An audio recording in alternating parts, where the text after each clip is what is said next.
Why do we feel the need to make deafening noise, burn bright lights, and lock our doors at the stroke of midnight in the last day of the year? We tell ourselves it's all about celebration and joy, right? But could it be that deep down, in a place we barely recognize, we are still terrified of what might come out of the dark if we do not? Imagine standing in a snow-drifted field 3,000 years ago. You are watching the last embers of the sun fade behind a jagged line of trees. The air is crisp and extremely cold, and instead of dwelling on resolutions or champagne, you find yourself filled with hope, wondering when the sun will peek over the horizon again. I'm so glad you're here with us tonight. I'd love to know where you're tuning in from and what time it is there. It's pretty cool to see how our little community stretches across the globe, sharing this chill moment together. Find a cozy spot, bundle up, and let the hustle and bustle of the modern world just fade away. Welcome to Sleeping Scribe, where calming history stories help you unwind and gently fall asleep. Tonight, we begin by stripping away the confetti and champagne to find the primal heartbeat of the new year, starting in the ancient cradle of civilization, where the stakes were nothing less than the order of the universe. We must begin with the fear of the endless night. Today, we mark the winter solstice on our calendars as a scientific curiosity. We know it as the shortest day of the year, occurring around December 21st in the northern hemisphere.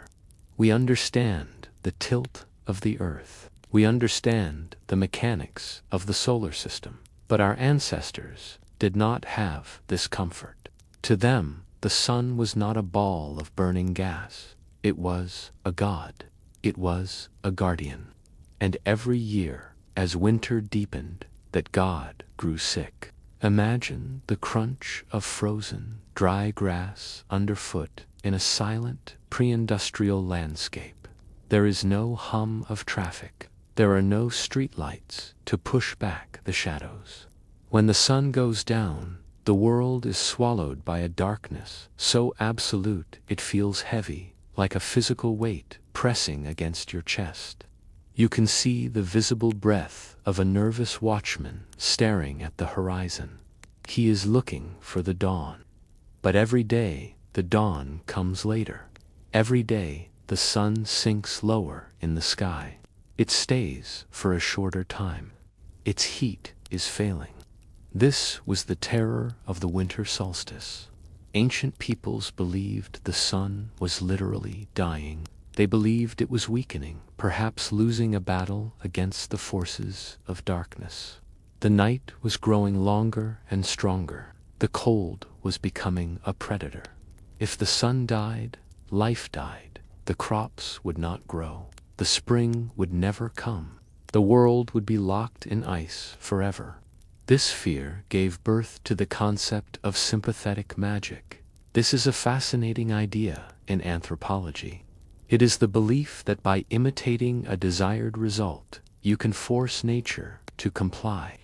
If the sun was losing its fire, then humans had to light fires on Earth to remind it how to burn. They lit great bonfires on the hilltops. They burned Yule logs in the hearth. These were not just for warmth. They were fuel for the sun. They were a desperate attempt to feed energy back into the dying star. We see the evidence of this anxiety in the great stone monuments of the world. Think of Stonehenge in England. We often picture it in summer, but its true purpose is revealed in winter. The stones are aligned perfectly to frame the sunset of the winter solstice. Imagine the crowds gathering there thousands of years ago. They stand in the freezing mud, wrapped in furs. They hold their breath. They watch the sun sink between the great trilithons. If the alignment holds, it means the order of the universe is still intact. It means the sun has reached its lowest point and will, hopefully, begin to turn back. but there was always the fear that it would not turn back. In the frozen north, the Norse people told stories of Ragnarok. This was the end of the world. And how did it begin? It began with the Fimbulwinter. This was the mighty winter.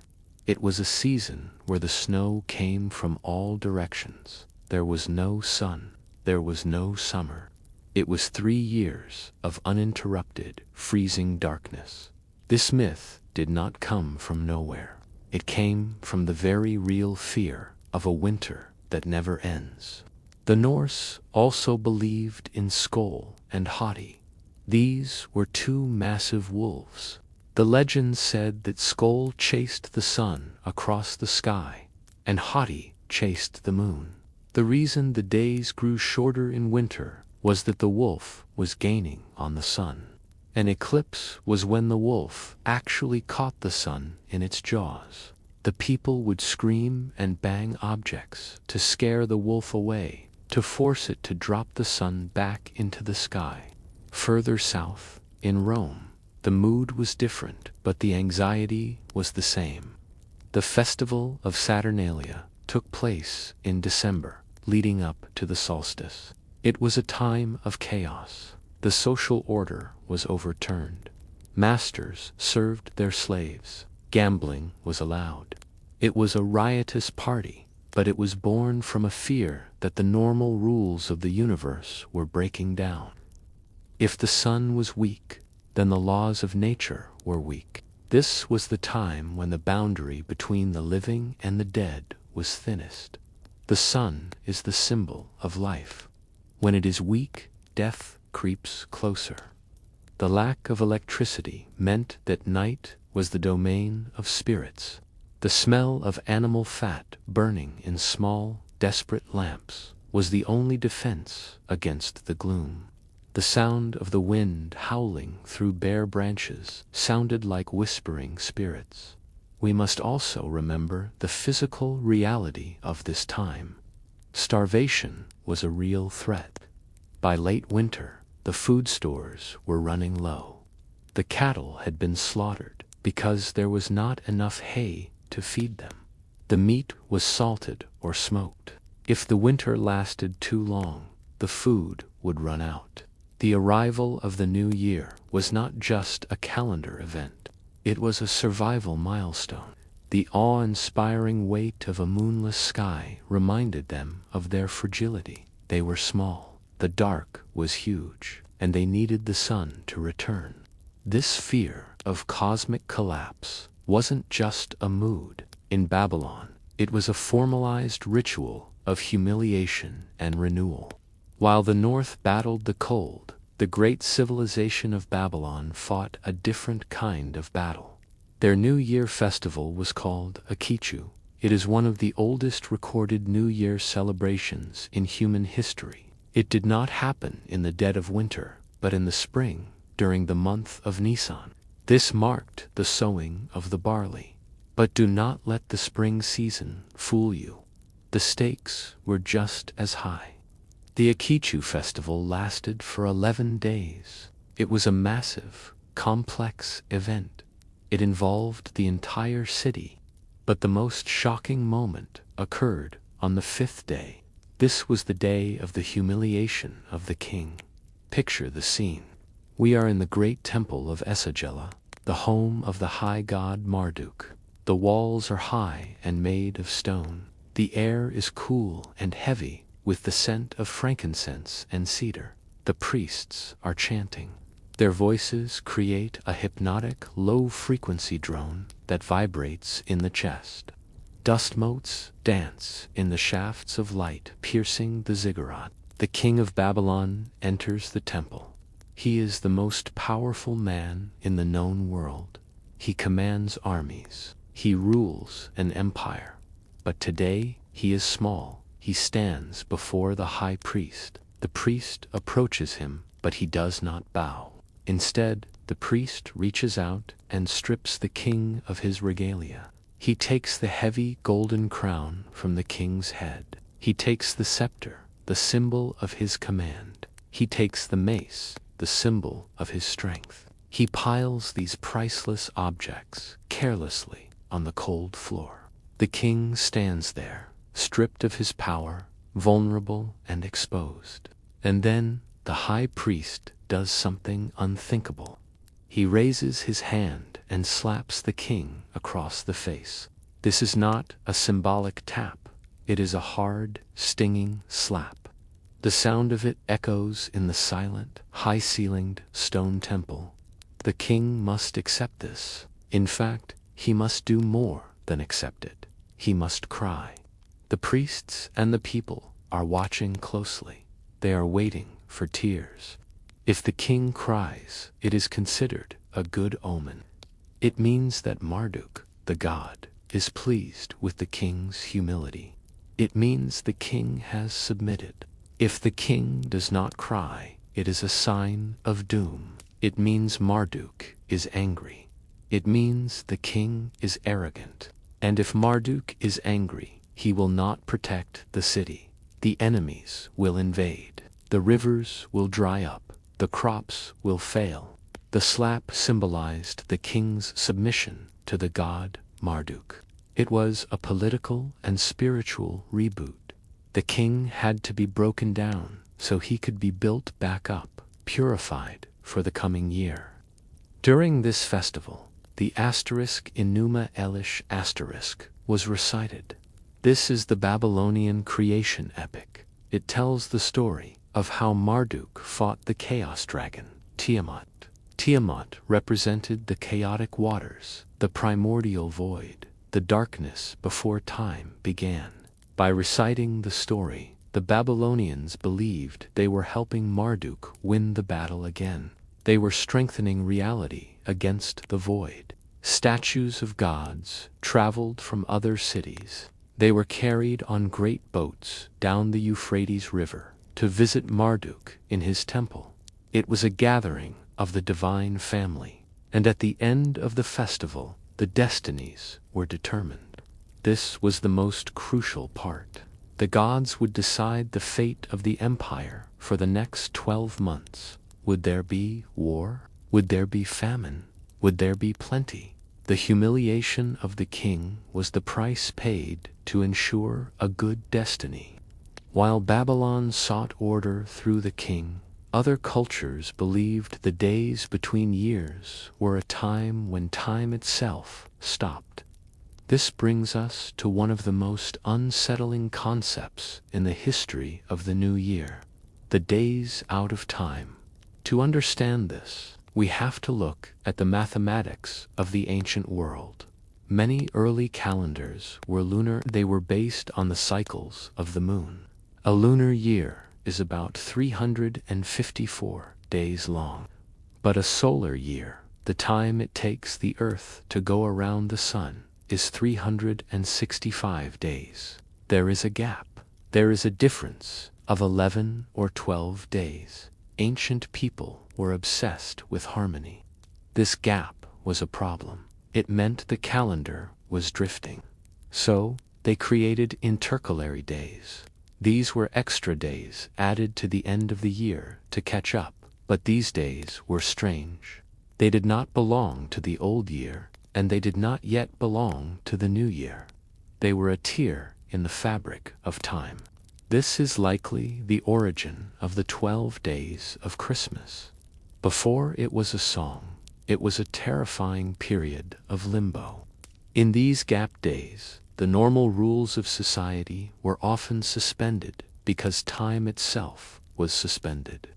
If time has stopped, then the laws of man do not apply.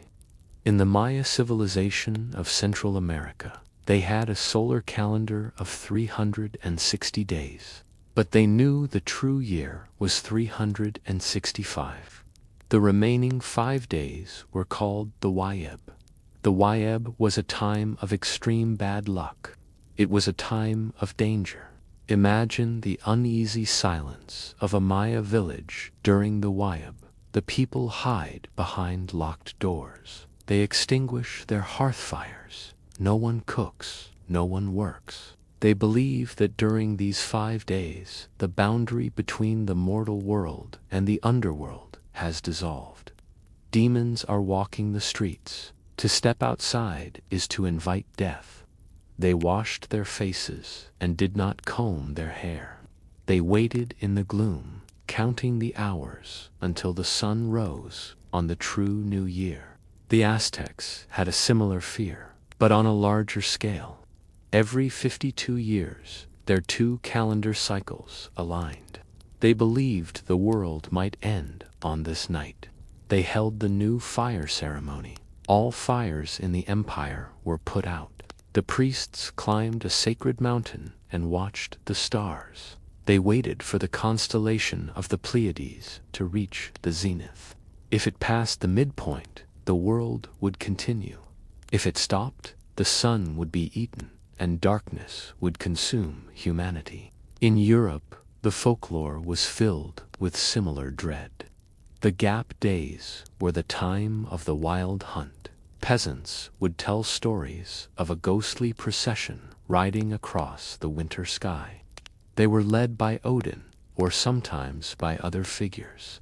The sound of barking dogs and galloping horses would thunder over the rooftops. To see the wild hunt was a bad omen.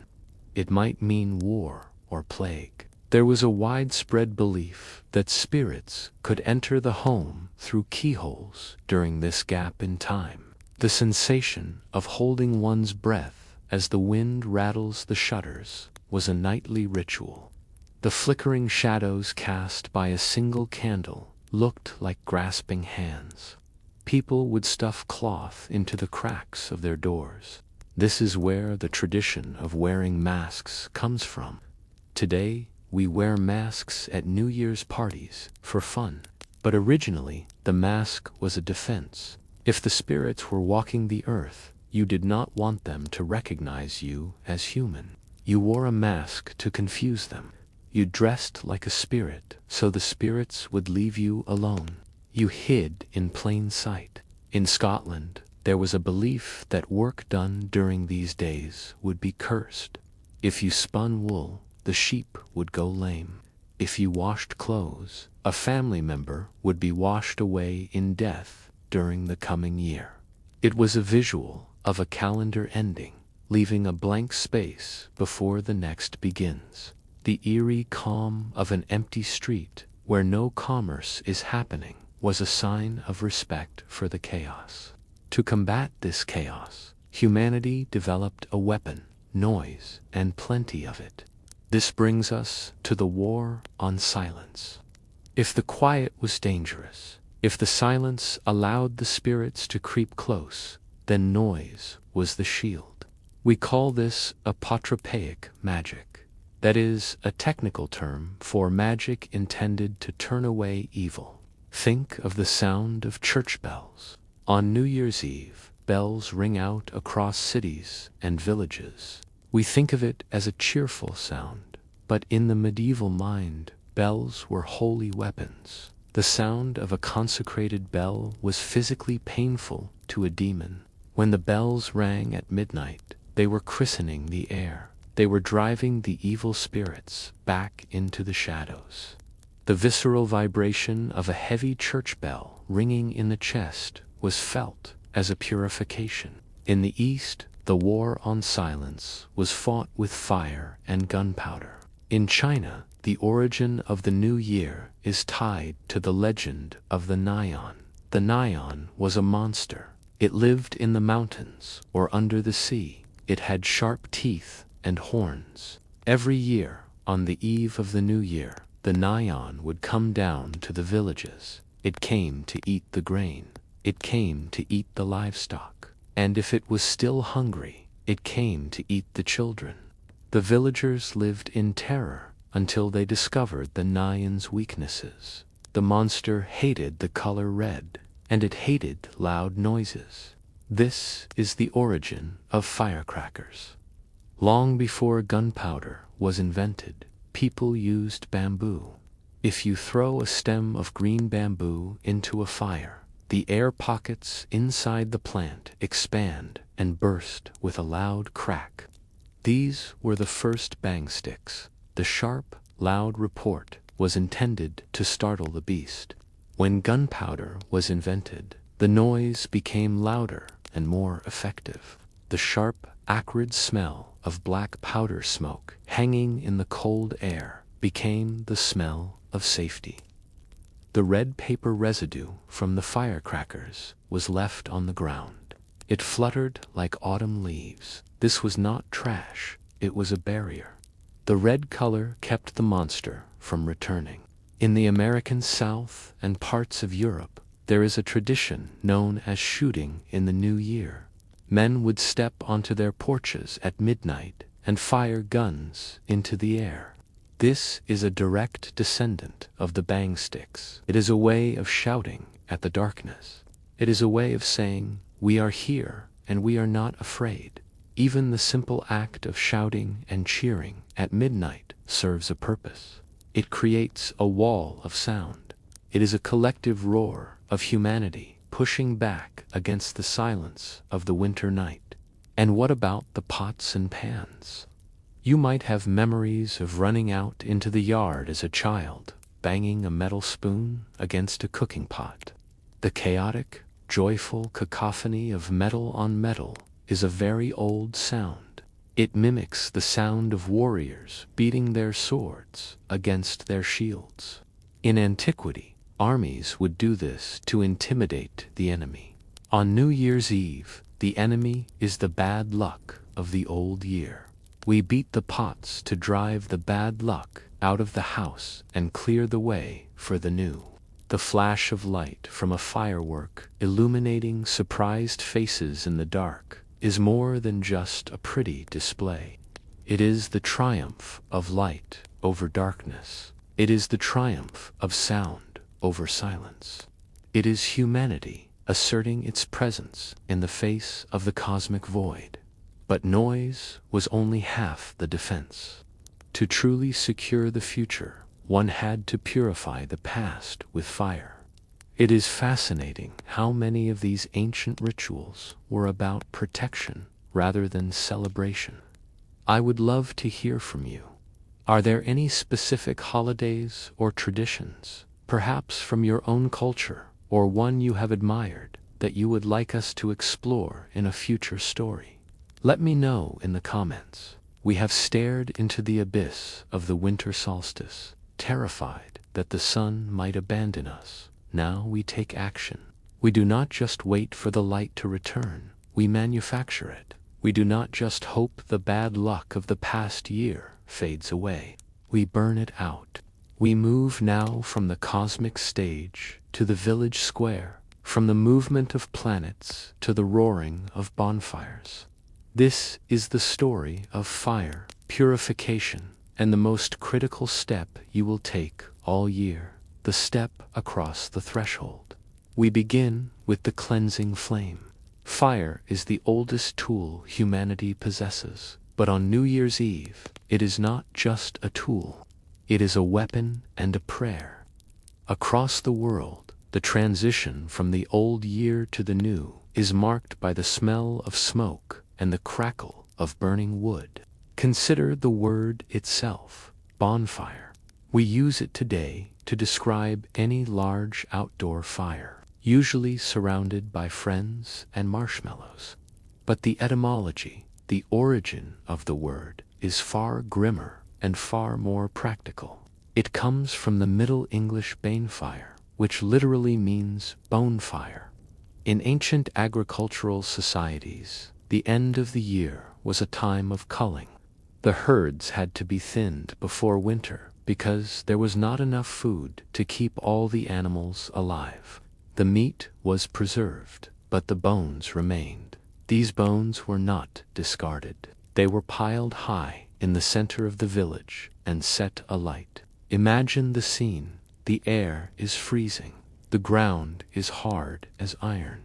And in the center of the darkness rises a pillar of flame, fed by the bones of the old year. The smoke from these fires was considered holy, or at least functional. It was believed to drive away evil spirits, but also to purify the air. People would drive their remaining cattle through the smoke of the bonfire to to protect them from disease in the coming winter. The intense, prickling heat of the bonfire against a freezing face was a reminder that life-hot, vibrant life could still exist in the dead of winter. This idea of burning the old to make way for the new took on a more symbolic form as time went on. We see this in the burning of effigies. In many cultures, the old year is personified as a character. He is an old man, tired, worn out, and perhaps carrying the burdens and mistakes of the last 12 months. To get rid of the mistakes, you must get rid of the man. In Ecuador, this tradition is alive and vibrant today. They call them ecos viejos, the old years. These are scarecrows, often elaborately made. Families will spend days or weeks constructing them. They stuff old clothes with newspaper and sawdust. They paint faces on them.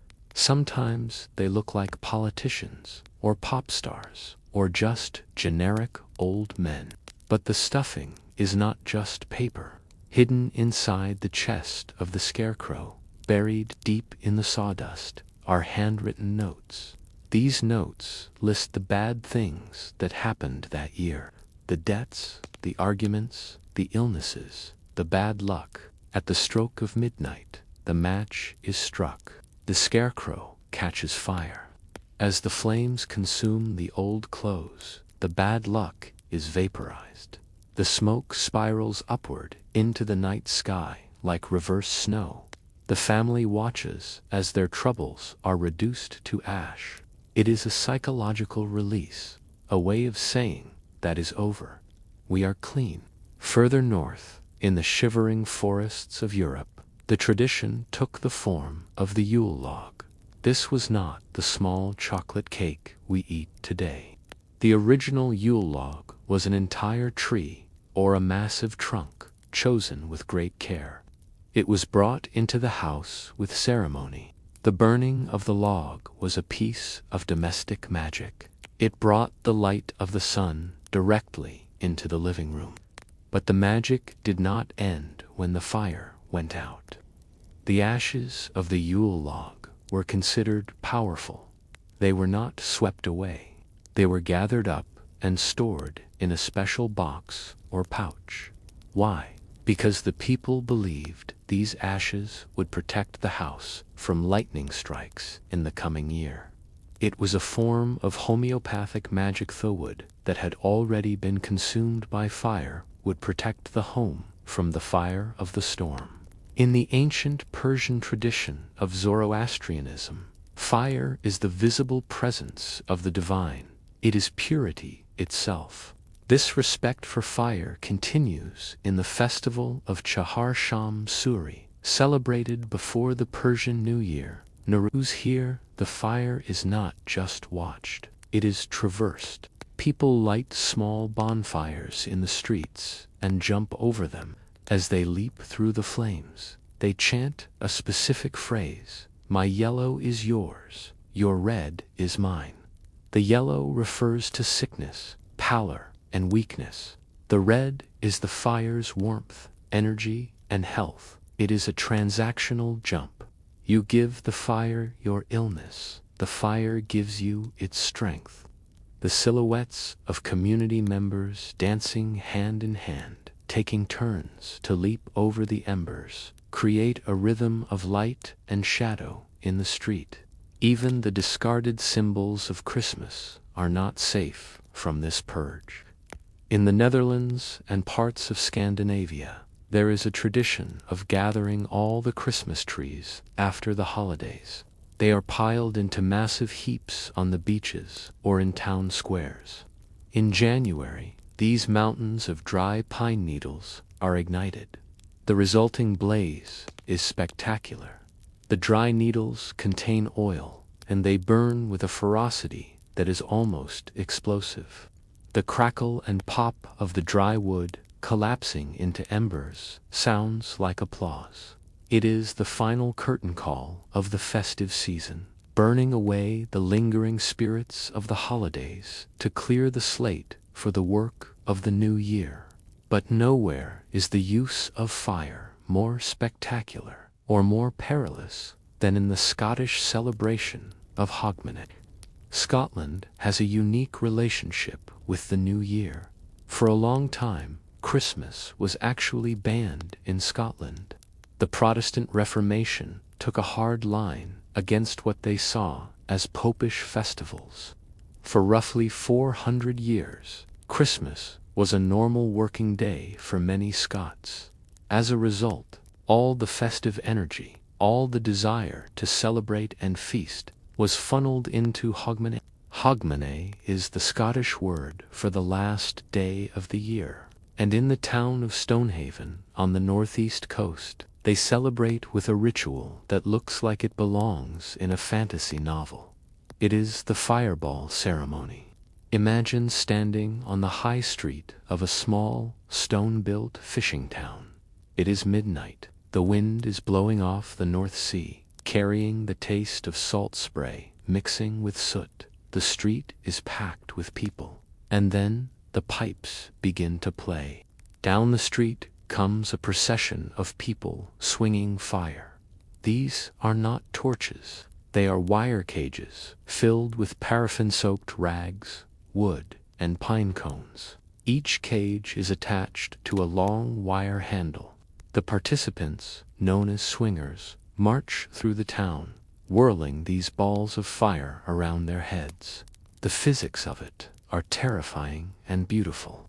The centrifugal force pulls at the arms of the swingers. The fireballs roar as they cut through the air. The whooshing sound is rhythmic, like the breathing of a dragon. Sparks fly out in all directions, bouncing off the cobblestones and the spectators. The swingers walk the length of the town until they reach the harbor, and then, in a final act of drama, they throw the burning cages into the sea. The fireballs arc through the dark air and hit the black water with a hiss of steam. The reflection of the flames dancing on the dark harbor water is extinguished. The symbolism is potent. The fire burns away the bad spirits of the old year, and the sea washes them away. It is a double purification, fire and water. But the purification of Hogmanay isn't just about public spectacle. It is also about domestic order. There is a tradition called readying the house. In the days leading up to the bells, a Scottish home must be cleaned from top to bottom. Every drawer is emptied. Every floor is scrubbed. The fireplace is swept clean of ashes. This is not just hygiene. It is superstition. There is a belief that you cannot carry the dust of the old year into the new. If you do, you carry the bad luck with you. The smell of wood smoke lingering in woolen clothes is replaced by the smell of soap and polish. Juniper branches were traditionally burned to smudge the house, the acrid smoke chasing hidden spirits out of the corners. There is also the seining of the house. This is a water ritual. Water was drawn from a living ford, a river that is crossed by both the living and the dead. This water was then sprinkled around the house, on the beds, and even on the people. It was a way of sealing the home against the influence of the other world. And for the brave or perhaps the slightly mad, there is the Loony Duke. This is a more modern tradition, but it fits the theme perfectly. On New Year's Day, thousands of people throw themselves into the freezing waters of the River Forth or the sea. It is a shock to the system. The cold water snaps you awake. It washes away the hangover, yes, but symbolically, it washes away the old person you were yesterday. You emerge shivering, blue-lipped, but new. Once the fires die down and the cleaning is done, the most important moment arrives, the very first person to cross your threshold. This brings us to the first footer. This is perhaps the most widespread and strictly observed superstition in the British Isles, particularly in Scotland and northern England. The belief is simple. The luck of the entire household for the coming year depends on the very first person to set foot through the door after the stroke of midnight. You cannot leave this to chance. You do not want just anyone walking in.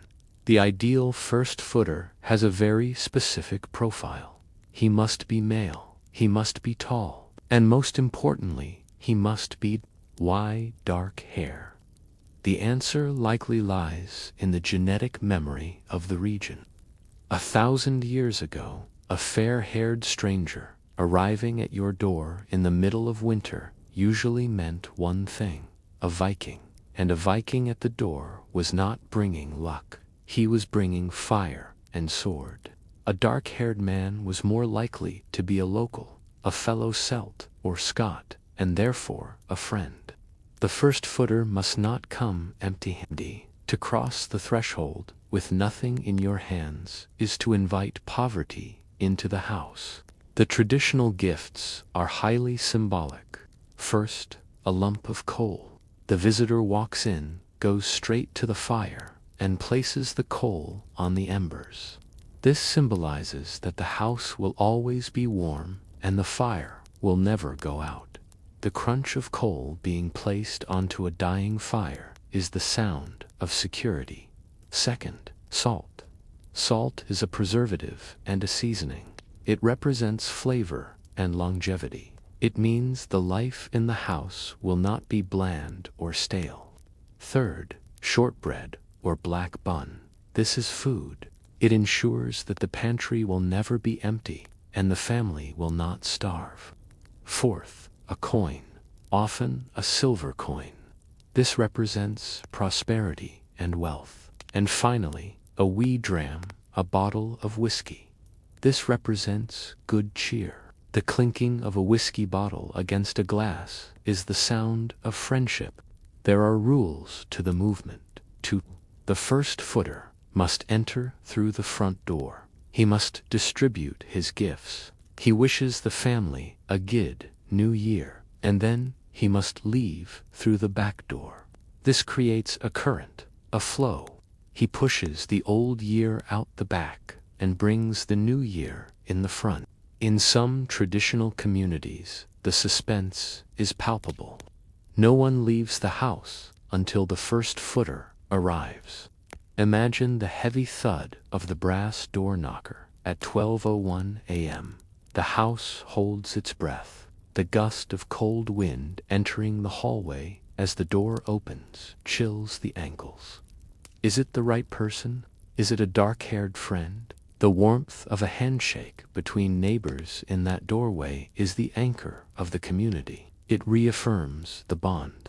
It says, we are in this together for another year. While we welcome neighbors, there are other, stranger entities we desperately try to keep out. But the most intimate rituals happen not at the door, but in the center of the room, face to face. This brings us to the kiss and the resolution. As the clock ticks down the final seconds, a hush falls over the party. The noisemakers are ready, but for a moment, people turn to each other. The midnight kiss is a tradition rooted in English and German folklore, and it operates on the principle of sympathetic magic, similar to the fires we discussed earlier. The core belief is this: what you are doing at midnight, you will do all year. If you are kissing someone you love, you are ensuring that affection and intimacy will continue for the next 12 months. You are sealing the bond. Conversely, the superstition holds that failing to kiss someone at midnight ensures a year of coldness and loneliness. It is a high-stakes moment for the romantics. The softness of a loved one's cheek against yours at the turn of the year is a spell against isolation. But this looking forward is deeply tied to looking back. The very name of the month we are entering, January, comes from the Roman god Janus. Janus is the god of doorways, gates, and transitions. He is depicted with two faces. One face looks backward into the past, the other looks forward into the future. He sees where we have been, and he sees where we are going. The Romans made vows to Janus at the start of the year, promising to be better, to pay debts, to treat others well. This concept of the resolution has a long and surprising history. It dates back even further to the Babylonians. Their primary New Year resolution was very practical. They promised the gods they would return borrowed farm equipment. If you had borrowed a plow or a yoke from your neighbor, you had to give it back. It was about clearing the slate of social debt. In the medieval period, the resolution took on a chivalric tone. Knights would take the peacock vow at the end-of-year banquet. A roasted peacock would be brought out, adorned in its feathers. The knights would place their hands on the bird and swear oaths of bravery and loyalty for the coming year. It was a way of recalibrating their moral compass. In the 18th century, the founder of Methodism, John Wesley, created the watch night service. He felt that the drinking and partying of New Year's Eve were spiritually empty. He encouraged his followers to spend the night in church, praying and singing hymns.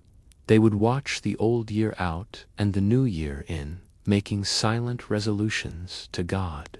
The internal quiet of making a silent promise to oneself is a powerful psychological tool. The visual of a written list of goals on fresh, crisp paper appeals to our desire for order.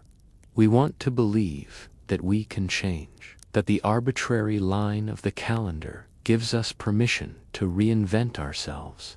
And then there is the soundtrack of the transition. In the English-speaking world, the stroke of midnight is almost always accompanied by one song, Auld Lang Syne.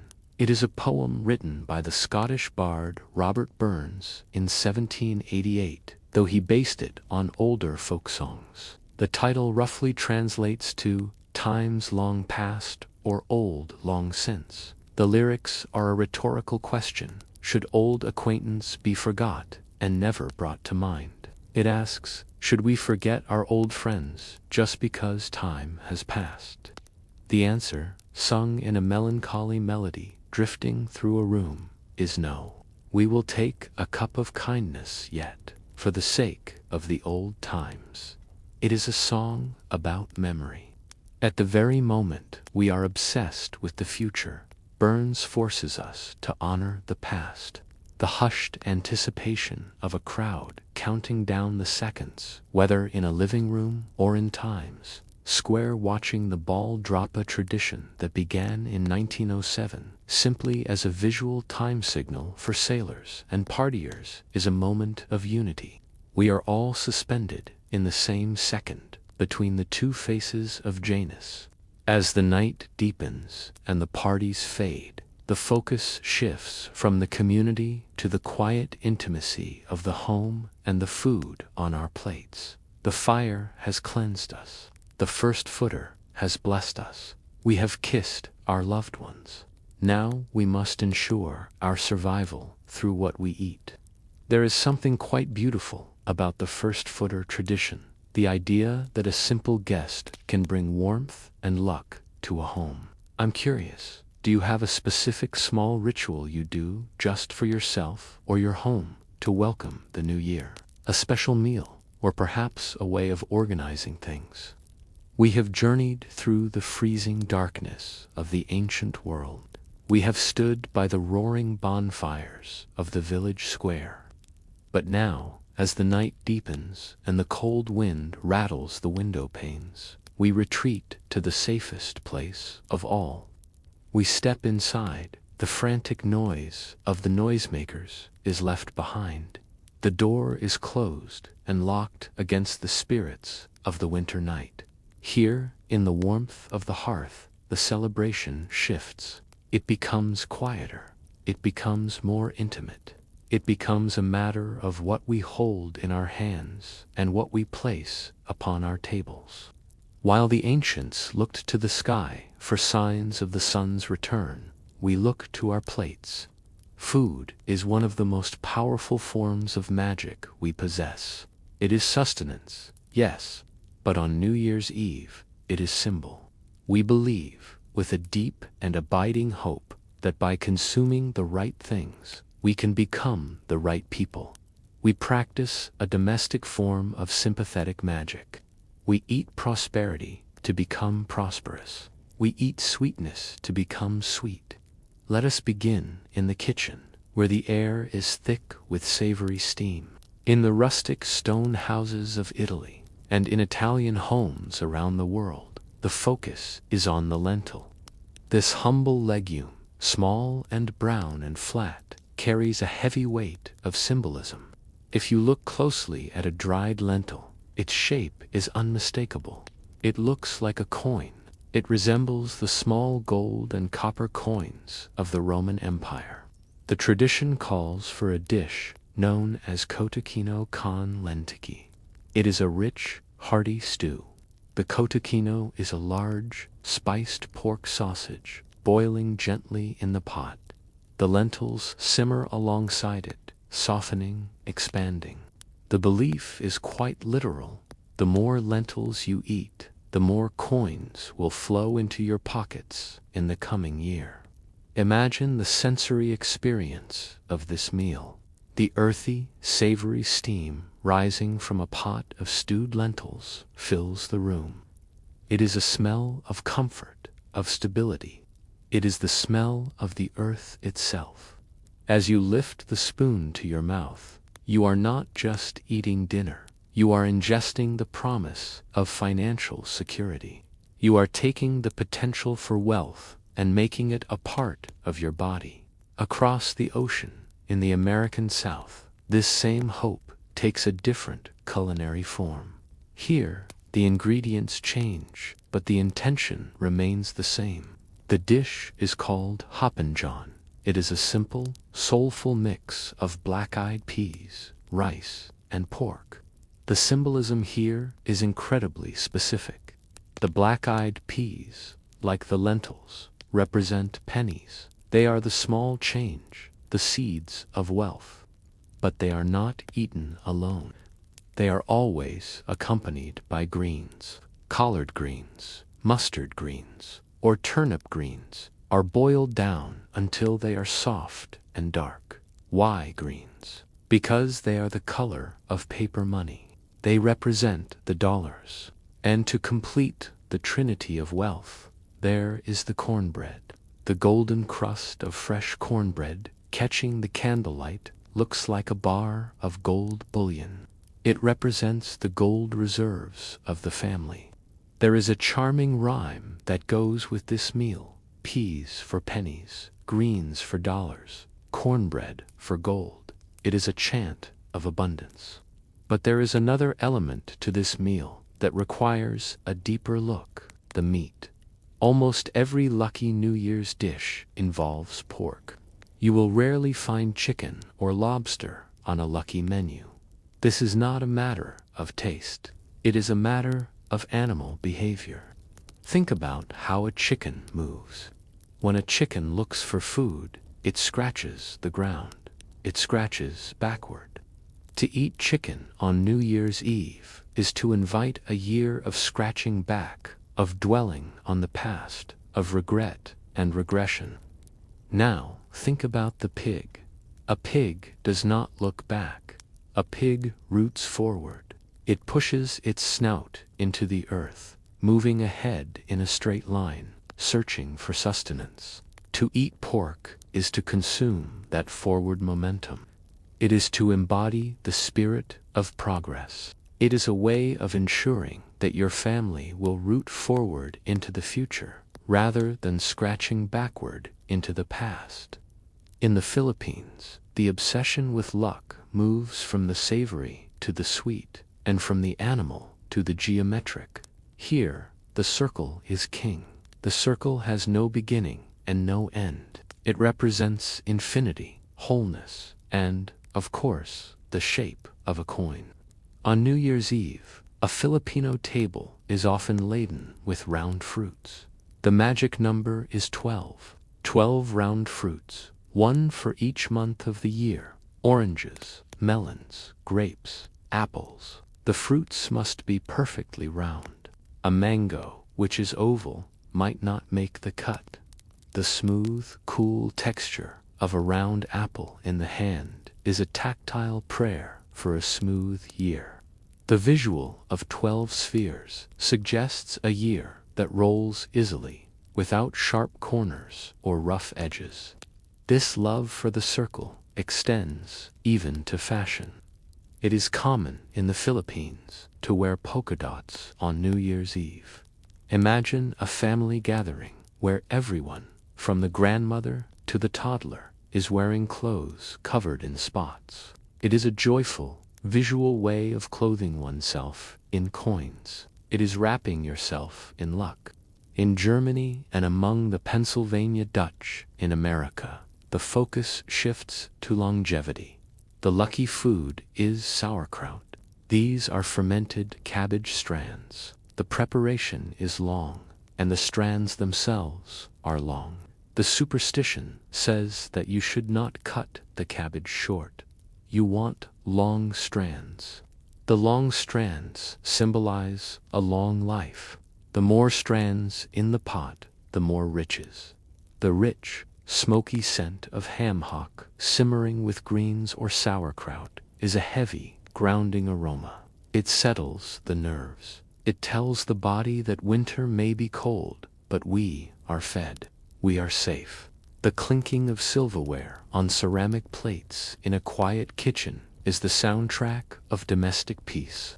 While some look for luck in bowls of savory warmth, others find it in the sweet rhythm of the clock itself.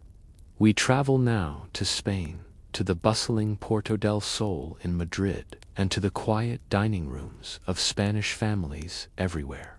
Here, the transition to the new year is not marked by a single shout, but by a test of endurance and rhythm.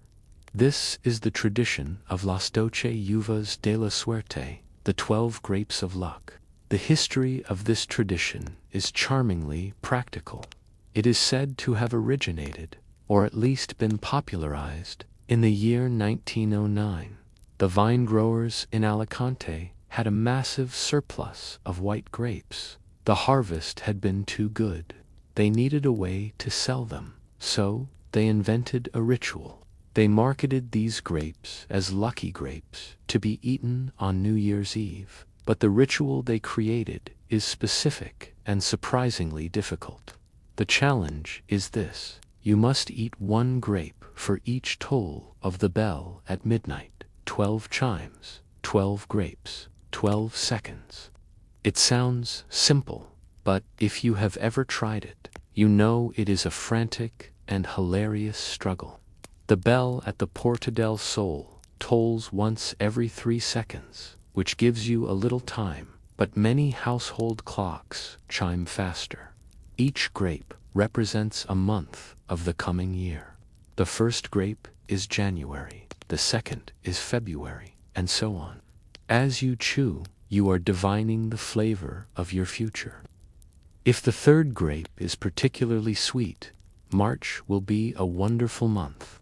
If the 9th grape is sour, September might bring some hardship.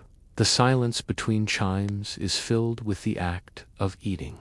There is no time for cheering. There is only the burst of sweet juice with every bite, the frantic chewing, and the reach for the next grape. In the past, people would carefully remove the seeds from the grapes beforehand. This was a safety measure. In the rush to swallow 12 grapes in 36 seconds, choking was a real possibility. Today, seedless grapes make the task easier, but the urgency remains. The rhythmic tolling of a distant bell, slow and steady, sets the pace. Dong, eat, dong, eat, dong, eat. It connects the biological act of eating to the mechanical passage of time. You are physically internalizing the seconds. You are making time a part of you. And then the silence after the 12th chime, the feeling of fullness and satisfaction as the last chime fades, is accompanied by laughter. The shared glances of family members, cheeks stuffed like chipmunks, trying not to laugh, is a moment of pure, unadulterated joy. You have conquered the grapes. You have conquered the time. You are ready for the year. Once the feast is finished, the home itself must be prepared, swept clean of the past. We move from the table to the floor. The environment we live in must be as pure as the food we eat. The concept of out with the old, in with the new is not just a metaphor, it is a cleaning instruction. In China, the preparation for the Lunar New Year involves a cleaning ritual that makes a standard spring clean look like a light dusting. Every inch of the house is scrubbed, the windows are washed, the floors are swept. This is done in the days leading up to the holiday. The goal is to clear out any bad luck, any hui-qi or inauspicious breath that has collected in the corners during the old year. But here is the crucial rule. On New Year's Day itself, the brooms are hidden. You must not sweep on the first day of the year. If you sweep the floor, you might accidentally sweep away the new good luck that has just arrived. The dust of New Year's Day is sacred gold dust. You let it settle. The Japanese have a similar practice called usuji, or the big cleaning. It is a spiritual act. To clean the house is to clean the soul. By scrubbing the soot from the kitchen walls, you are scrubbing the soot from your own spirit. In Ireland, there is a more boisterous tradition. It involves bread, not eating it, but using it as a tool. The custom is to take a hard loaf of Christmas bread and bang it against the doors and walls of the house. The sound of the bread hitting the wall is a command. It tells the bad luck to get out and the good luck to come in. It is a way of physically knocking the negativity out of the plaster. There are also things you must avoid doing to keep the home pure. Laundry, for instance. There is a widespread superstition in many cultures that you should not do laundry on New Year's Day. The saying is grim. If you wash clothes on New Year's Day, you will wash a loved one away. It implies a death in the family. It suggests that the act of agitation of water and soap is too chaotic for the fragile first day of the year. The water washes things away, and you do not want to wash away anyone you love. Personal hygiene also has its rules. In some traditions, you should not even wash your hair. To wash your hair is to wash the fortune out of your head. You want the luck to stick to you. You want to be a magnet for good things, not a slippery, clean surface that luck slides off of. Instead, the focus is on freshness. Fresh bedding is put on the beds. The satisfying snap of a fresh bedsheet being unfolded over the mattress is a sensory delight. It is a blank page. To sleep on clean sheets on the first night of the year is to dream a clean dream. And then, the windows. Just before midnight, many people will go through the house and open every window and door, front and back. It does not matter how cold it is. The gentle draft of cool air flowing through an open door is essential. You are creating a cross breeze. You are allowing the old year, with all its stale air and old arguments, to escape. You are inviting the new year, crisp and cold and clean, to enter. The visual of a perfectly organized room, ready for a new start, is deeply soothing. The clutter is gone. The dust is gone. The air is fresh. In this clean, quiet space, we can finally look at the object that governs all of this, the calendar itself. We have fed the body. We have cleaned the home. Now, in the quiet hours after midnight, we try to peek behind the curtain of time. We try to see what is coming. In the days before weather apps and 24-hour news cycles, The farmer's almanac was the Bible of the household. But there were also hidden almanacs, small methods of divination that could be done in the privacy of the kitchen. Consider the onion calendar. This is a tradition found in rural communities across Europe. On New Year's Eve, you take a large onion and cut it in half. Then, you peel off 12 layers, 12 cups of onion skin. You lay them out in a row on the windowsill. You place a pinch of salt in each cup. Each onion cup represents a month. You leave them overnight. In the morning, you check the cups. If the salt has dissolved into water in the cup for April, it means April will be a rainy month. If the salt is dry in the cup for August, there will be a drought. The crinkle of onion skins in a warm kitchen and the smell of salt and onion is the smell of prophecy. The weather on the first 12 days of January was also watched closely. The belief was that the weather on January 1st predicted the weather for the whole month of January. The weather on January 2nd predicted February, and so on. It was a way of scaling the year down to a manageable size. The wind itself carried a message. If you woke up on New Year's morning, you would run outside to check the wind direction. A south wind brings warmth and growth. It means a prosperous year. A north wind brings storms and cold. It predicts a hard year. In the barns, the farmers would watch the cattle. The behavior of cattle on New Year's morning was a sign. If the cows were lying down, it was a good omen. It meant they were content, full, and resting. A peaceful year. If they were standing and restless, it meant hard work and struggle lay ahead. In Germany and Finland, there is a beautiful practice called molybdenmancy. This is the art of reading shapes in molten metal. People purchase small horseshoe-shaped pieces of tin or lead. They hold them in a spoon over a candle flame. The metal melts quickly, turning into a silvery liquid. Then, with a quick flick of the wrist, the molten metal is poured into a bowl of cold water. The hiss of molten tin hitting a bowl of cold water is sharp and sudden. The metal solidifies instantly, twisting into strange, abstract shapes. The family then gathers around to interpret the shape. If the metal looks like a ship, it means travel. If it looks like a ring, it means a wedding. If it looks like a heart, it means love. Often, the shape is held up against a candle to cast a shadow on the wall. The shadow is sometimes clearer than the metal itself. It is a Rorschach test for the future. We see what we hope to see. For those of a more literary bent, there is bibliomancy. This is divination by book.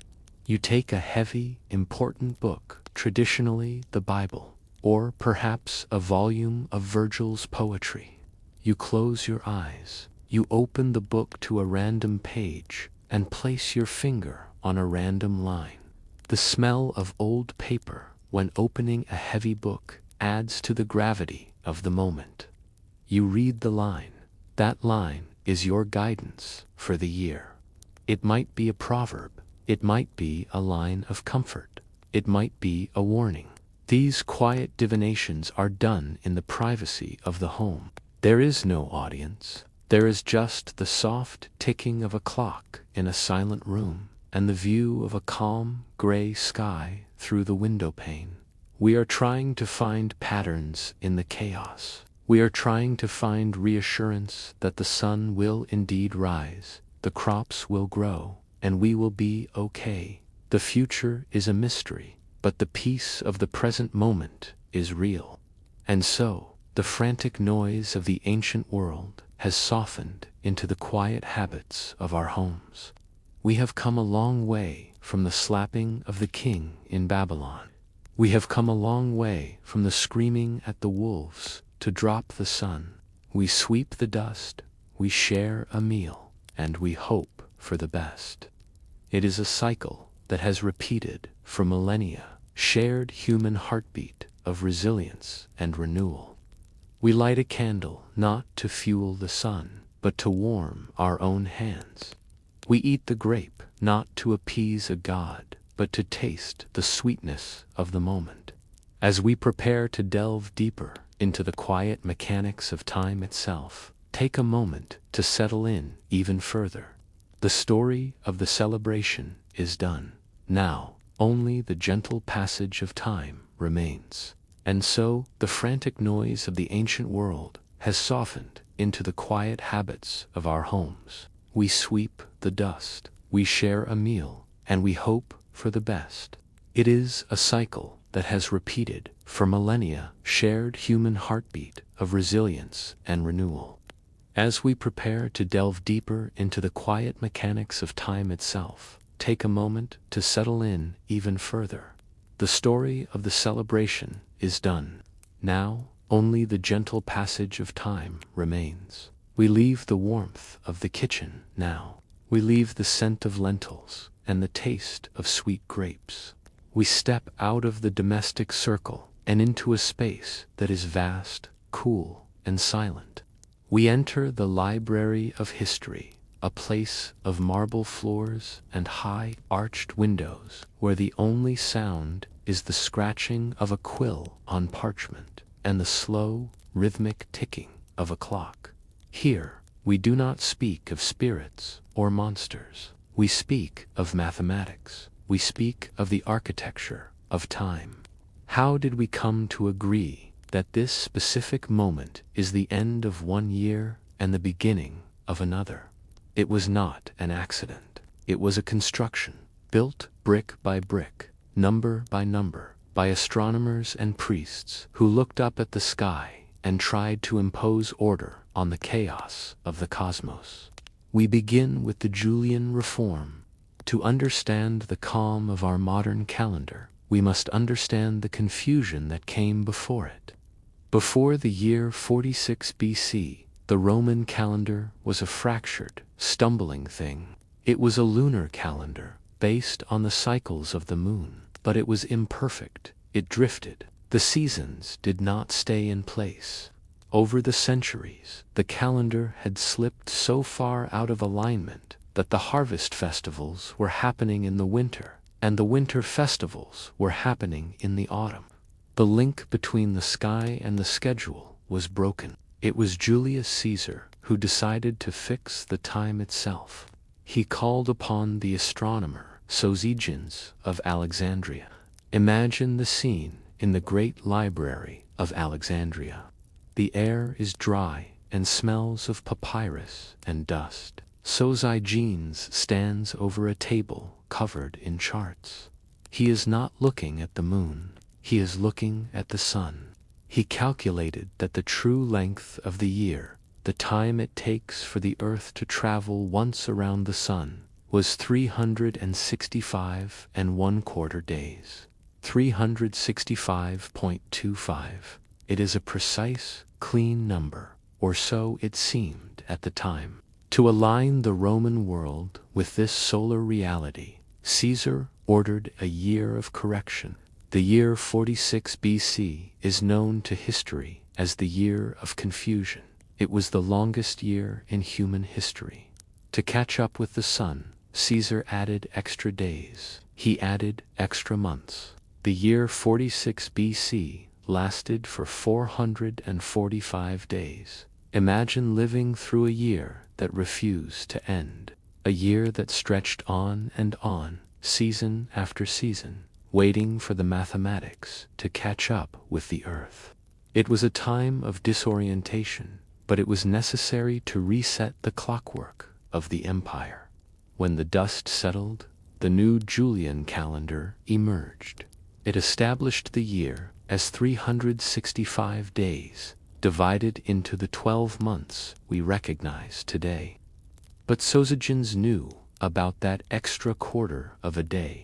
You cannot simply ignore a quarter of a day. Over 4 years, it adds up to a full day. And so, the concept of the leap year was codified. Every 4 years, A single day would be added to the month of February to keep the calendar stable. The months were renamed to honor the architects of this new time. The month of Quintilis, the 5th month, was renamed July in honor of Julius Caesar. Later, the month of Sextilis was renamed August for the Emperor Augustus. The structure of the Roman month was different from ours. They did not count days simply as 1, 2, 3.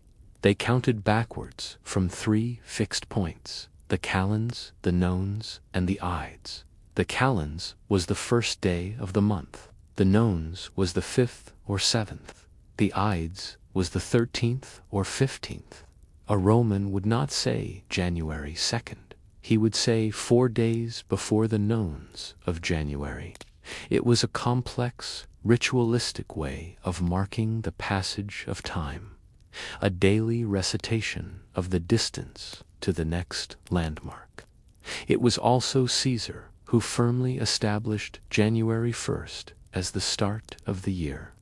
Before this, the year often began in March, with the arrival of spring and the swearing in of new military campaigns.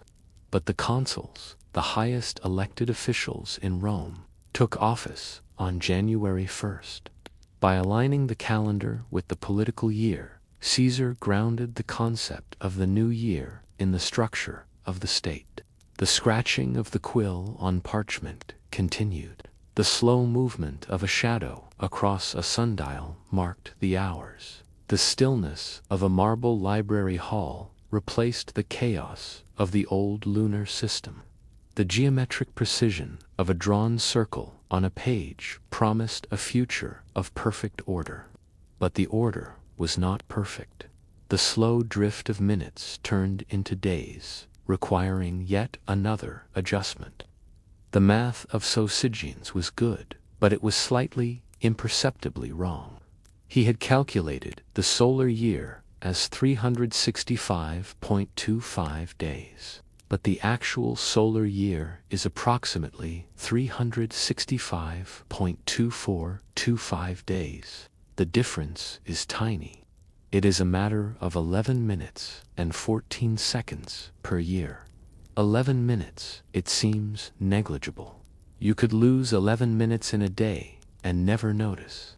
But time is relentless. Time piles up. Those 11 minutes accumulated, year after year, decade after decade, century after century. By the 16th century, the calendar had drifted by 10 full days. The vernal equinox, which should have fallen on March 21st, was occurring on March 11th. This was a crisis, not for farmers, but for the church. The date of Easter is calculated based on the equinox. If the equinox was wrong, Easter was wrong. If Easter was wrong, the entire liturgical year was out of balance. Enter Pope Gregory XIII. In the quiet, candlelit chambers of the Vatican, a new commission of astronomers was assembled. The primary author of the reform was a doctor named Aloysius Lilius. He looked at the charts, he saw the 11-minute error, and he proposed a solution that was both radical and simple. In 1582, the Pope issued the papal bull known as *Inter Gravissimus*. It was a document that rewrote history. To fix the drift, 10 days had to be deleted from existence. In October of 1582, the world, or at least the Catholic part of it, went to sleep on the night of Thursday, October 4th. When they woke up the next morning, it was Friday, October 15th. 10 days vanished. Children born during those 10 days were never born. Contracts due during those 10 days were suddenly overdue. It was a tear in the fabric of commercial and social time, stitched back together by the authority of the Church. But the correction did not stop there. To prevent the drift from happening again, the rule for leap years was changed. In the Julian calendar, every 4th year was a leap year. In the new Gregorian calendar, a century year like 1700 1800 or 1900 or 1900 would not be a leap year, unless it was divisible by 400. This is why the year 2000 was a leap year, but the year 1900 was not. It is a mathematical elegance, a subtle fine-tuning of the gears to shave off those extra 11 minutes. The transition was slow. It was a quiet battle of numbers, fought across the map of Europe. Catholic countries like Spain, Portugal, and Italy switched immediately. They accepted the loss of 10 days. But Protestant nations viewed the new calendar with suspicion. They saw it as a plot by the Pope. Great Britain did not adopt the Gregorian calendar until 1752. By then, the drift had increased to 11 days. When the change was finally made, there were riots in the streets. People shouted, "Give us our 11 days." They felt that 11 days of their lives had been stolen by the government. They believed their lifespans had been shortened. Russia did not switch until 1918, after the revolution. Greece waited until 1923. For centuries, Europe operated on two different timelines. A traveler crossing the border from Poland to Russia would step back in time by 2 weeks. Letters sent across the continent had to be double-dated to avoid confusion. The turning of heavy leather-bound pages continued in the monasteries and the universities. The soft chanting of monks in a distant cloister marked the hours of the new timeline. The mathematical charts spread out on a wooden table showed the new alignment. The steady flame of a beeswax candle illuminated the logic of the 400-year cycle. The quiet contemplation of the night sky through an observatory window confirmed that the equinox had returned to its proper place. While Europe counted the sun, the East observed the moon. We travel now from the solar observatories of the West to the lunar temples of the East. Here, the architecture of time is built on a different foundation. It is built on the waxing and waning of the silver orb in the night sky. The lunar cycle is a beautiful, rhythmic thing. The synodic month, the time from one new moon to the next, is approximately 29.5 days, specifically 29.53 days. If you string 12 of these lunar months together, you get a lunar year of roughly 354 days. You will notice a problem immediately. 354 is not 365. A pure lunar calendar falls short of the solar year by about 11 days every year. If left uncorrected, the months would drift backward through the seasons. The harvest month would eventually arrive in the spring. The snow month would arrive in the summer. To solve this, the ancient astronomers of China, Babylon, and Judea developed the lunisolar calendar. It is a complex, hybrid system that marries the moon to the sun. It requires constant vigilance. It requires the insertion of a leap month. In the Hebrew calendar, this extra month is known as Adar 2. It is added 7 times every 19 years. This 19-year cycle is known as the Metonic cycle. It is a mathematical marvel. 19 solar years is almost exactly equal to 235 lunar months. The two cycles, so different in the short term, harmonize perfectly over the span of 19 years. The Chinese calendar is even more intricate. It uses a cycle of 60 years, known as the sexagenary cycle. This cycle is not just numbered, it is named. It combines 10 heavenly stems associated with the 5 elements of wood, fire, earth, metal, and water, with the 12 earthly branches, represented by the zodiac animals: wood, rat, metal, ox, fire, tiger. Each year has a unique identity, a specific combination of element and animal that will not repeat for 60 years. The passage of time is not just a linear progression, it is a spiraling quality.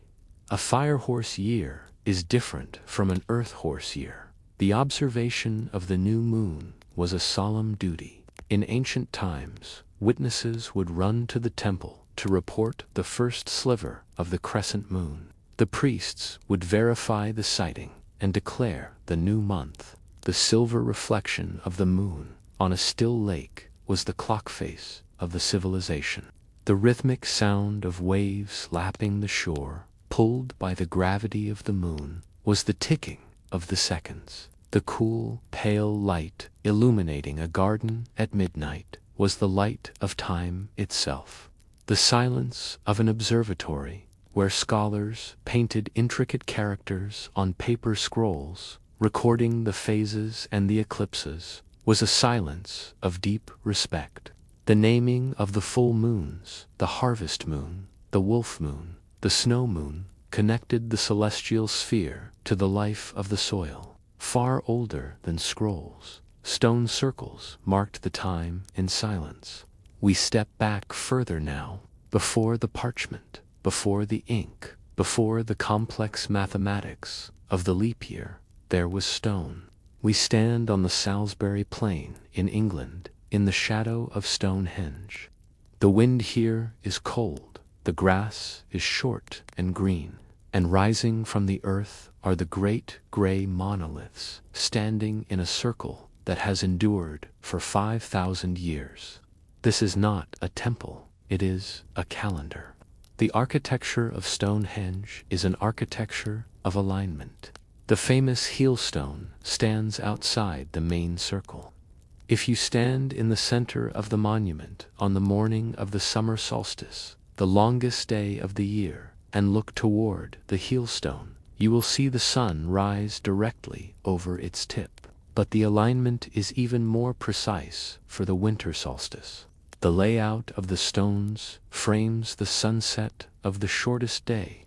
The ancient builders, working with nothing but stone and wood and rope, understood the movement of the sun so perfectly that they could capture a single moment of light in a cage of rock. In Ireland, at the great tomb of Newgrange, the alignment is made of earth and quartz. Above the entrance to the tomb is a small opening called the roof box. It is a small window for the sun.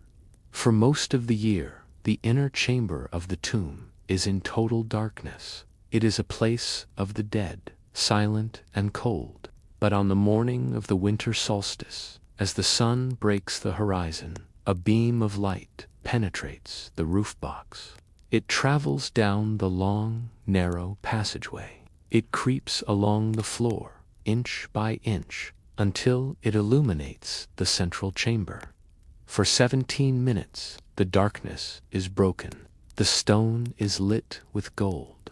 And then, as the earth turns, the light fades, and the tomb returns to darkness for another year. Think of the patience required to build such a thing. The massive blue stones of Stonehenge were dragged from the Preseli Hills in Wales, over 150 miles away. They were moved by river and by roller, a journey that must have taken generations. They were shaped with stone hammers. The rough texture of lichen on the ancient stone today hides the smooth finish achieved by Neolithic masons. These calendars do not need leap years. They do not need popes or emperors to correct them. They rely on the earth itself. They rely on the shadow casting a line across the ground. The long shadows stretching across the grass are the hands of a clock that moves only once a year. The silence of the Neolithic landscape is a heavy silence. There are no written records. We do not know the words they chanted. We only know the stones. The feeling of solidity and permanence is overwhelming. The stones stand against the wind. They stand against the rain. They stand against the erosion of time, marking the solstice with the same indifferent precision today as they did when the pyramids were young. Beyond the stones, the stars themselves drift in a cycle known as the Great Year. We lift our eyes from the stone to the sky. We look past the sun, past the moon, to the field of stars. To the casual observer, the stars seem fixed. The constellations we see tonight are the same constellations our grandparents saw. The North Star, Polaris, sits dutifully above the North Pole, a fixed point for sailors and travelers. But nothing in the universe is truly still. The Earth is not just spinning, it is wobbling.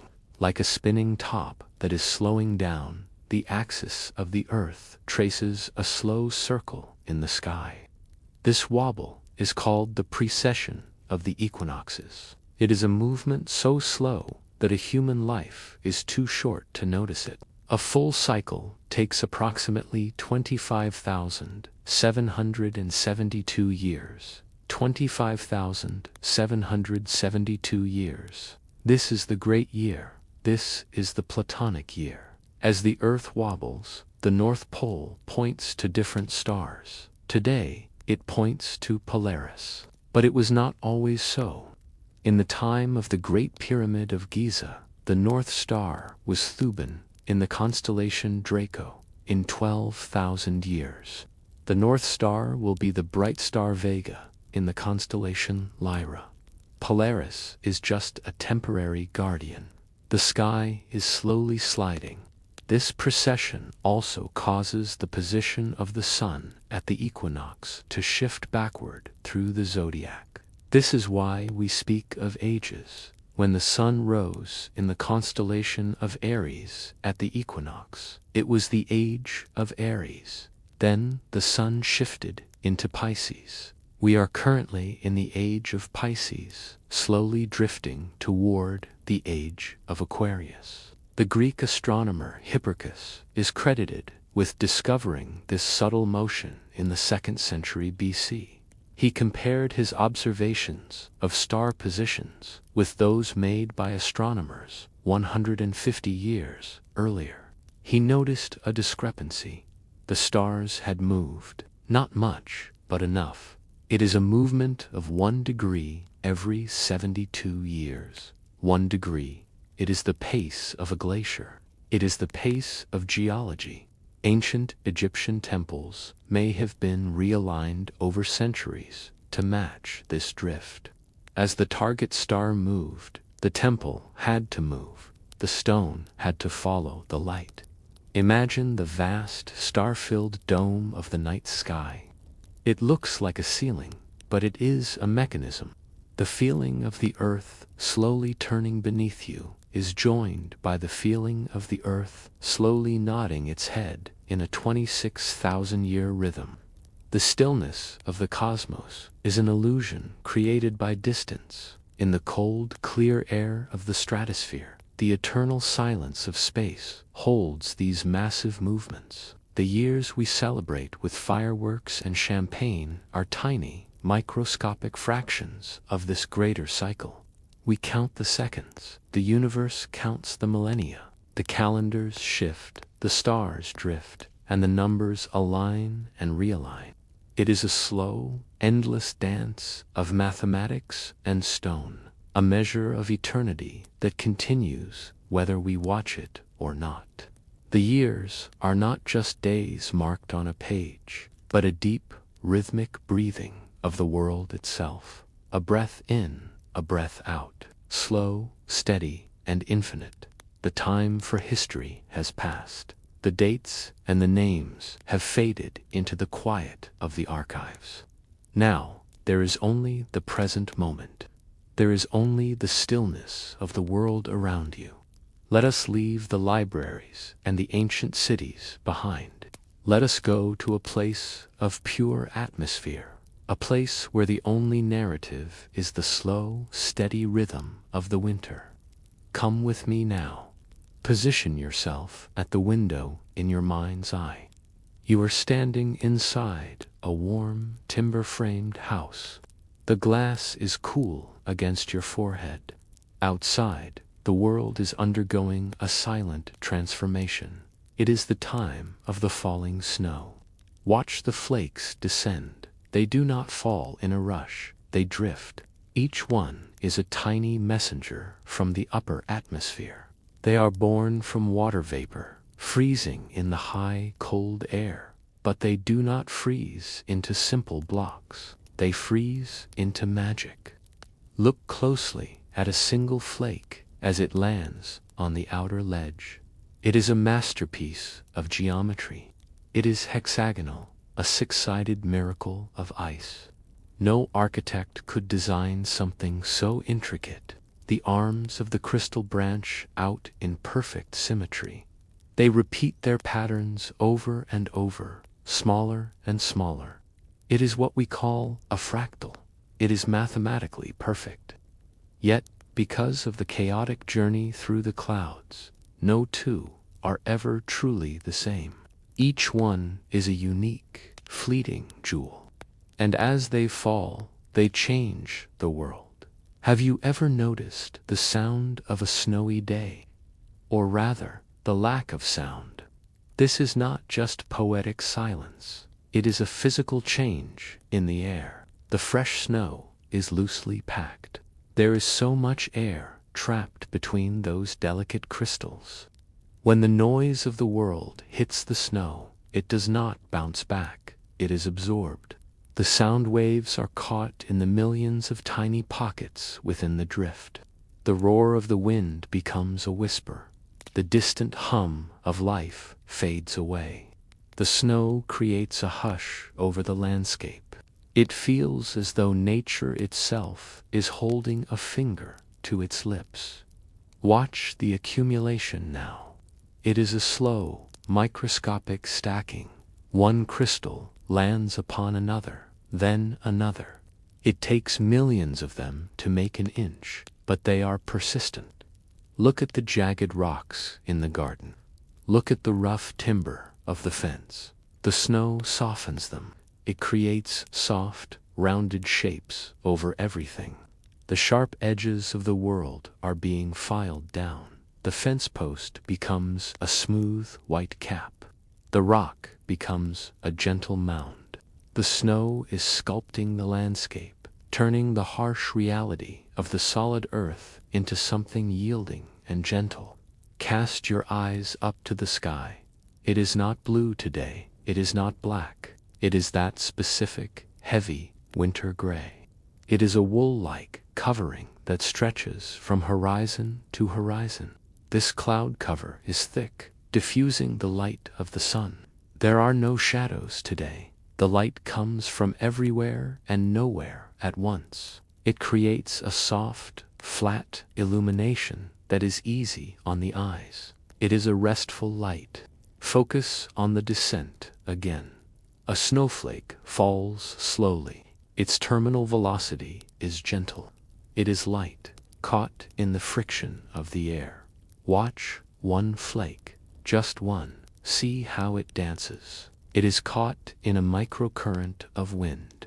It lifts up for a moment, swirling, before continuing its journey down. It is a waltz with gravity. We often think of snow as cold, and to the touch it is. But think of what it does for the earth. It is a blanket. It is a quilt laid over the soil. Beneath that white layer there is heat. The snow traps the warmth of the earth, keeping the ground from freezing too deeply. It creates a hidden zone of safety. It is not an aggressor. It is a protector. Look out toward the tree line. The distance is becoming hazy. The falling snow acts like a veil. The sharp lines of the forest are blurring. The world is losing its hard definition. It is becoming a watercolor painting. The colors are bleeding into one another.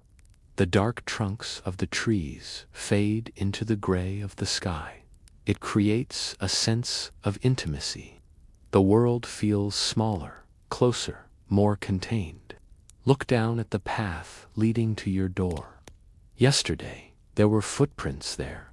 There were tracks of a bird. There were signs of passage. Now they are gone. The snow is the great eraser. It fills in the hollows. It covers the mistakes. It resets the canvas to pristine white.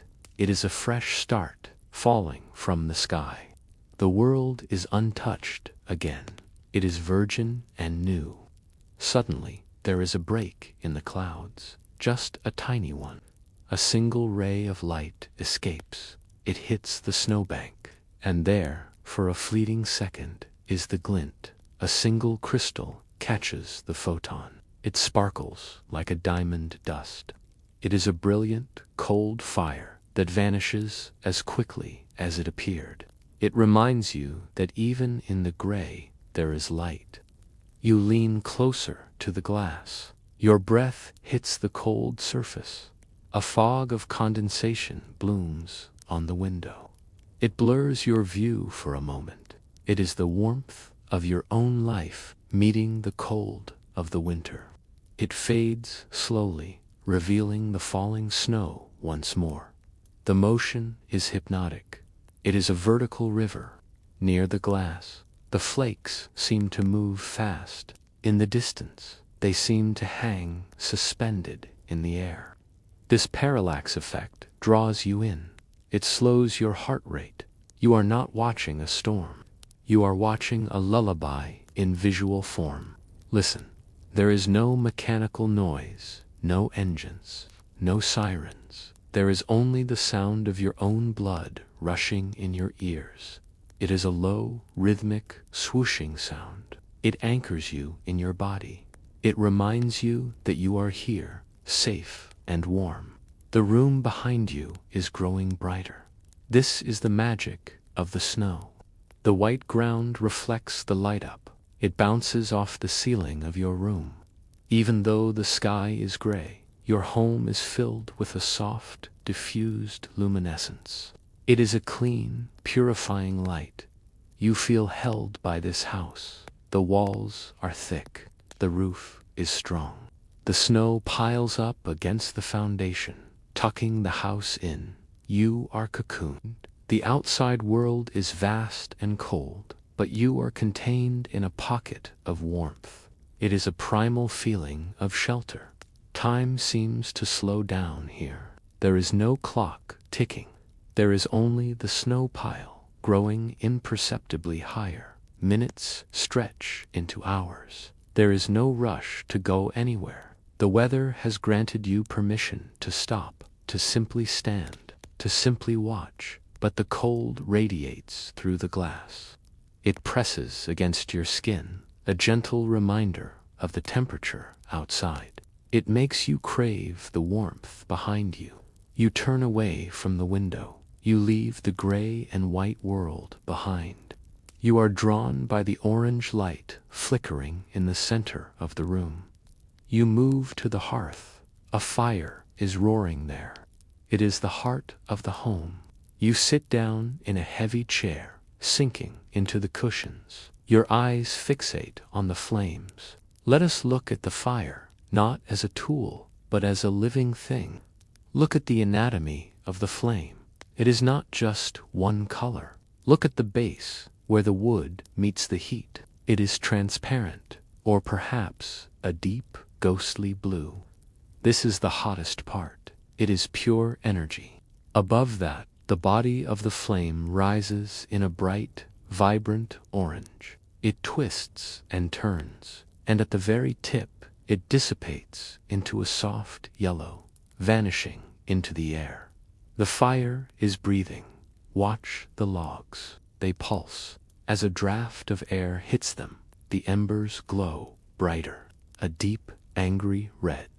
Then, as the air settles, they dim to a dull cherry color. It is a rhythmic combustion cycle. Inhale, exhale, glow, fade. Close your eyes for a moment and listen to the fire. It has its own vocabulary.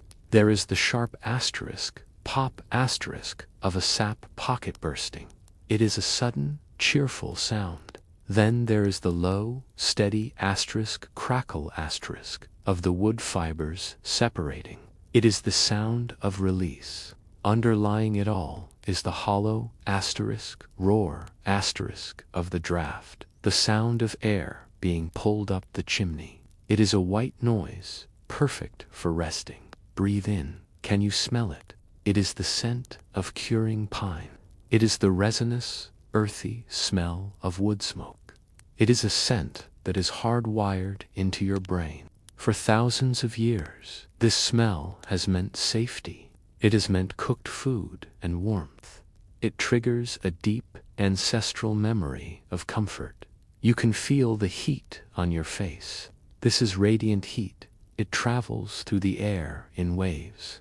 It warms your skin directly. It relaxes the small muscles around your eyes. But your back is still cool against the chair.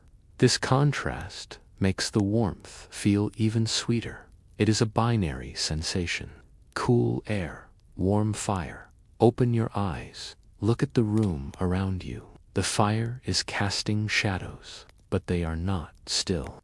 The light flickers. The shadows on the bookshelves dance. The chair seems to sway gently. The fire animates the room. It makes static objects seem to breathe. The whole room is alive with this gentle, rocking motion. You find yourself staring. You cannot look away. This is fire gazing. It is a natural trance. Your brain is shifting into alpha waves. The unpredictable movement of the flames keeps your mind engaged just enough to stop you from thinking, but not enough to wake you up. You are mesmerized. Your hand rests on a blanket. It is heavy wool. Feel the texture of it. The weave is rough against your fingertips. It feels real. It feels grounding. You pull it over your legs. The weight of it provides a deep pressure. It tells your nervous system that you are safe. The hearth is a circle of safety. Since the dawn of time, the fire has kept the darkness at bay. It has kept the predators away. Sitting here, you are participating in that ancient ritual. You are in the circle of light. Nothing can harm you here. Think about the wood burning. It is oak, or perhaps maple. It grew for decades in the forest. It drank the sunlight through its leaves. It stored that energy in its fibers. Now, in the dark of winter, it is releasing that stored sunlight back into your room. You are being warmed by the summer sun of 50 years ago. It is a transformation of energy. The heat seeps through your clothes. It penetrates deep into your muscles. The tension in your shoulders melts away like the snow outside. You feel your limbs getting heavy. The warmth is a sedative. Blink your eyes. Even when you close them, you see the ghost of the fire. A green or purple afterimage dances on your retina. The light stays with you. Listen to the settling of the fire. The logs shift. There is a soft thud. The metal of the grate ticks as it expands and contracts. These are the sounds of a house at rest. The light in the room is golden. It is an amber hue that bathes everything. It softens the sharp corners of the furniture. It makes the room feel aged and timeless. You are in a sepia photograph. Your eyelids are growing heavy. It feels as though sand is gathering in the corners of your eyes. The physical sensation of sleepiness is taking over. It is a welcome weight. The fire is your guardian. It will watch over you. But as your body settles, your mind begins to drift. The warmth travels with you in your mind's eye. It moves out through the walls. It moves out into the silent woods. Let us project our consciousness out there. Let us go to the sleeping forest. We are not walking with our feet. We are floating. We are observing. The forest is vast and dark, but it is not dead. It is merely waiting. It is in a state of deep dormancy. Look at the trees, the great pines, and the bare maples. They have withdrawn their life fluids. The sap has moved down from the branches. It has retreated into the deep roots, buried far below the frost line. The trees are asleep. It is a deep vegetative slumber. They are conserving their energy, waiting for the signal to return. Look down at the ground. The snow is deep here, but beneath it, life continues. There is a hidden world called the subnivean zone. It is a network of small tunnels between the earth and the snowpack. Down there, the earth is warm. Small animals move in silence. They are safe from the wind. They are living in a secret, insulated world while the storm rages above. Look at the needles of the evergreen trees. The moisture in the air has frozen onto them. It is hoarfrost. It turns each needle into a delicate glass sculpture. They glitter in the darkness. The trees are dressed in diamonds. It is a beauty that no one sees, but it exists nonetheless. We drift toward a stream. In the summer, it rushes and babbles. Now it is silent. A thick sheet of ice covers the surface, but look closer. Beneath the ice, the water still flows. It moves silently, fluidly, sliding over the black rocks.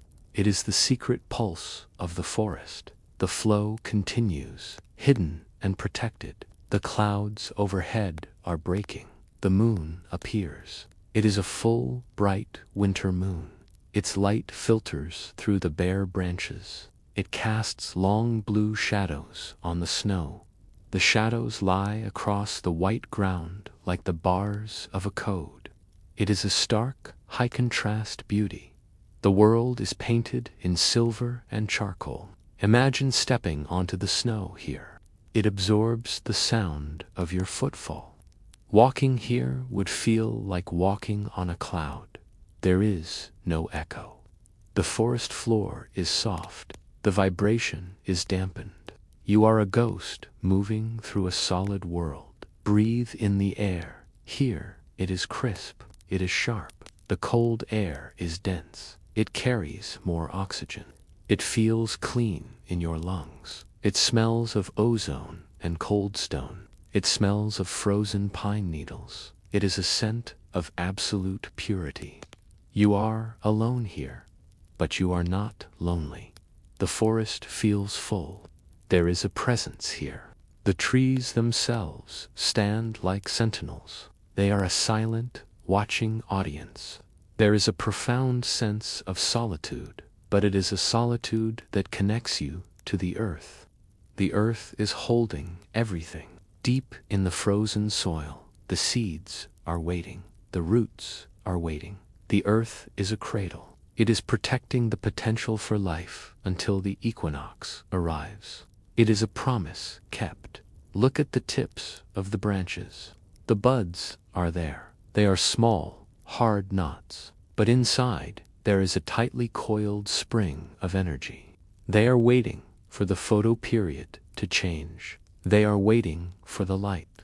The expectation of spring is already here, sleeping in the heart of winter. You can hear the silence. It is absolute. It rings in your ears. Even the snap of a twig would sound like a gunshot. It is a deep, resonant peace. There is no growth right now. There is no decay. There is only suspension. The world is paused. Our gaze lifts from the tree line now. We look upward, past the branches, past the moon. We look to the vast open canvas of the polar sky. Something is happening there.